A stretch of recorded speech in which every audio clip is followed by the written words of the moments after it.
Hi, Film Loom here. Today I'm going to explain an action fantasy movie called The Princess.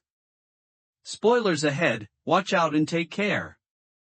A medieval kingdom faces the challenge of succession when the king and queen have no male heirs. Their eldest daughter, the princess, wants to defy the contemporary rules by proving herself to be a valiant leader. She trains in hand-to-hand combat as well as weaponry with the castle master-at-arms, Lynn. The princess also learns philosophy and politics to become a good ruler. The orthodox king, however, wants his daughter to fulfill more traditional roles like being a good wife and mother. He desperately wants a male leader sitting on the throne after him. To accomplish this, he sets up the princess's marriage with Julius, the only son of a prominent royal diplomat. Everything appears to be sorted as Julius, who is an extremely ruthless warrior, is set to become king after the betrothal. But on the day of the ring-wearing ceremony, the princess rejects the marriage. 2 days later, she wakes up in her room and immediately feels like her head is about to burst. She finds herself clad in a wedding dress while her hands are chained. It is then that her brain begins to flood with hazy memories of the previous night. A few armed men had barged into this room and forced a strange sedative liquid down her throat. After quickly gathering her wits, the princess begins searching for ways to escape. The nearby window is completely open, but it only leads to a sharp drop into the sea below. She is about to check the door when suddenly she hears the sound of people approaching the room. The princess rushes back to her bed and pretends to be asleep. Seconds later, 2 big and roughly-looking men enter the room with ill intent. One of them creepily brings his face closer to hers, and suddenly she opens her eyes and headbutts him. In a quick flurry of activity, the princess leaps up from her bed and frees one of her hands from the chain by dislocating her thumb. She then uses the chain as a weapon and whips the face of one of the men with it. The princess keeps up her attack by stabbing the eye of the attacker with her hairpin. She has now successfully killed one of the 2 men who had entered the room. The other lunges in, desperately trying to grab the princess as quickly as possible. However, she maneuvers him towards the window and eventually kicks him down the tower. But before the princess can even compose herself, she hears another set of footsteps inching towards the room. She immediately grabs a heavy hammer nearby and hides behind the door. As soon as it opens, she slams it on the thug who was there to check on his friends. She finally unlocks her shackles and arranges the dead bodies of the soldiers to make it look like they are vigilant. Following this, the princess flees to the nearest bathroom and looks out of the window to assess the situation.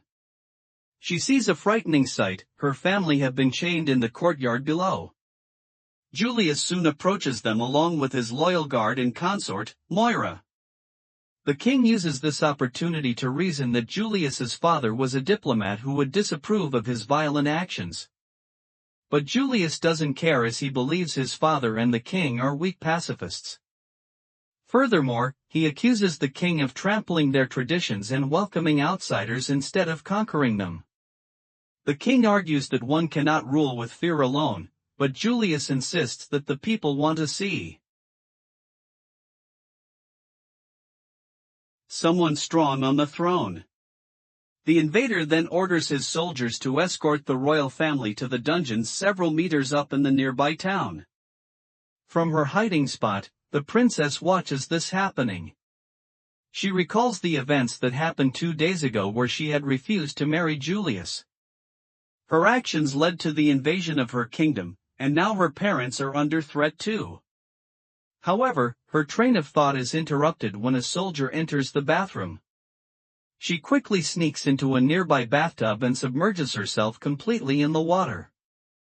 Thankfully, the soldier is wearing a helmet and doesn't notice the bubbles popping up. After he leaves, the princess gets out of the water, rips her soaked dress, and leaves. She sneaks across hallways, avoiding any enemy soldiers by carefully listening to their footsteps. Everything seems to be going well for her until a big, burly soldier wearing an iron helmet grabs her neck. The princess desperately punches his arm, but her attacks don't even make him flinch. However, she shows her exceptional combat IQ by slamming both hands on his helmet. This makes it ring, and the soldier is in so much pain that he is forced to release her. The princess quickly follows it up with a kick to his groin. This doesn't faze the brute at all. He retorts, "I have a micro-penis." Following this, the enemy grabs her by the neck again, but she rams his helmet against the wall to escape. He soon rushes towards her like a raging bull, so the princess climbs the wall and lands on his shoulder. She then twists the helmet, effectively blinding him for the time being. The man tries to slam her against the wall, but the princess takes his helmet and lands safely. She then stabs him with the horns on the helmet before slamming it against his head, finally killing the brute. As she takes a breather from this gruesome fight, the princess gets a flashback. She recalls her teacher, Lynn, who taught her that being a true warrior means fighting for a good cause. During one of their training sessions, the queen had expressed her dismay. She commented that Lynn was supposed to teach the princess etiquette and not to fight like a man. Lynn, however, insisted that a lady should learn both manners as well as fighting skills at the same time. Back in the present time, a group of soldiers bring the body of the man whom the princess had kicked off from the castle's tower. This makes Julius worried, and he orders his lieutenant, Kerr, to go check on the princess before heading towards the gate of the castle. Kerr then orders another soldier, a pot-bellied, slow, and unremarkable man, to do the task. In the meantime, the princess has hidden herself in the tower's knitting room. She rips her bridal gown so that she can move her limbs better. She is nursing her injuries when suddenly two soldiers arrive at the spot. A fierce struggle ensues, and the princess quickly stabs one of the enemies. Then she rips out the lace from her bridal gown and uses it to bind the other soldier. The fearless young lady takes a crossbow and demands to know what Julius did to her family. When the man questions if she knows how to use the crossbow, she turns back and shoots his comrade in the chest. The man, however, continues to insult the princess, which forces her to shoot an arrow into his skull. With this, the princess grabs the dead soldier's sword and leaves the knitting room. She heads downstairs and soon enters a narrow secret passageway behind the thick walls of the dining hall.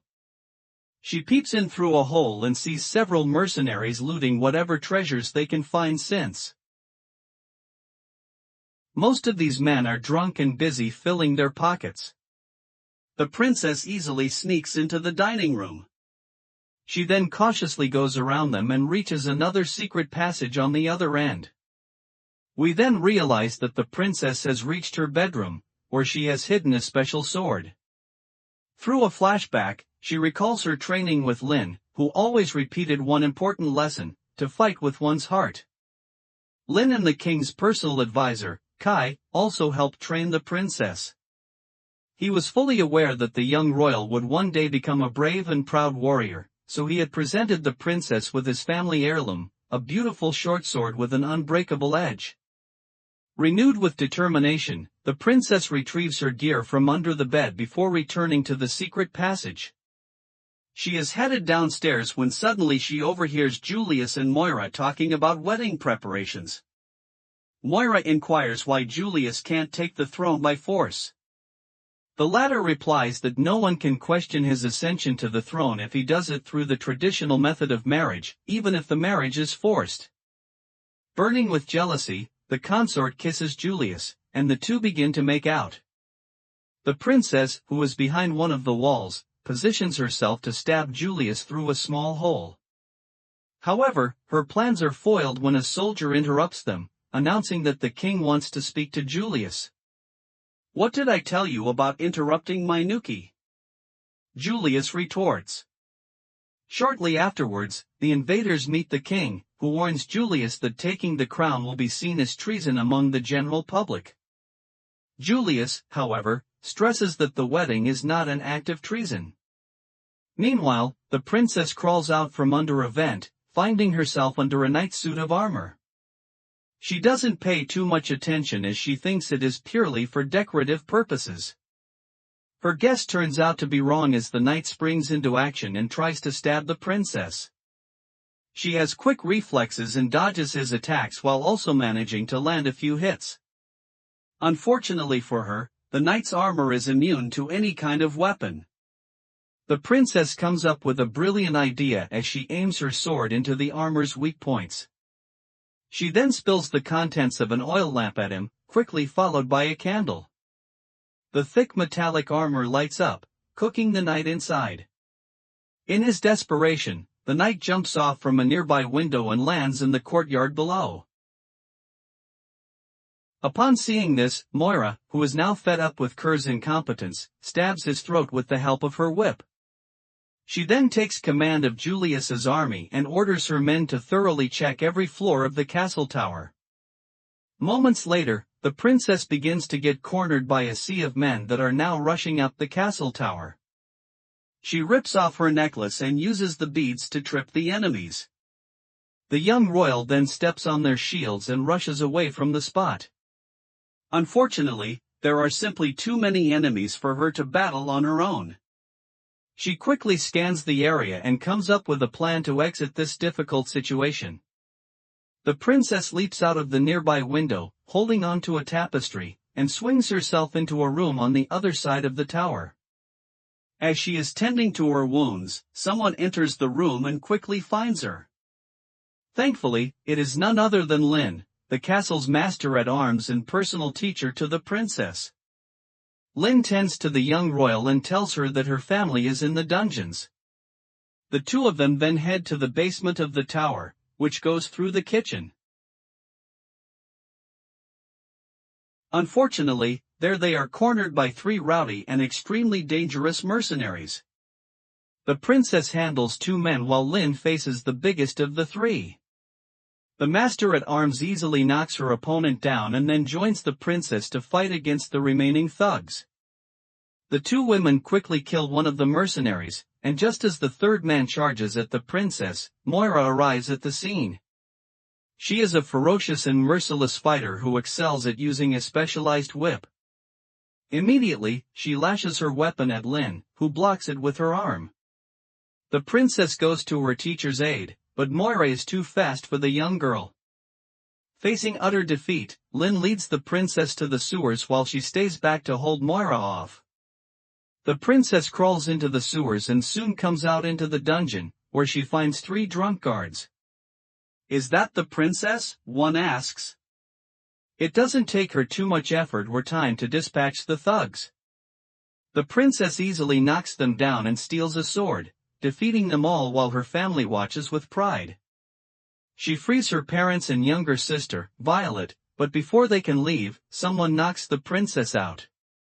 Sometime later, the princess wakes up in the great hall below and sees her family as well as Lynn chained up.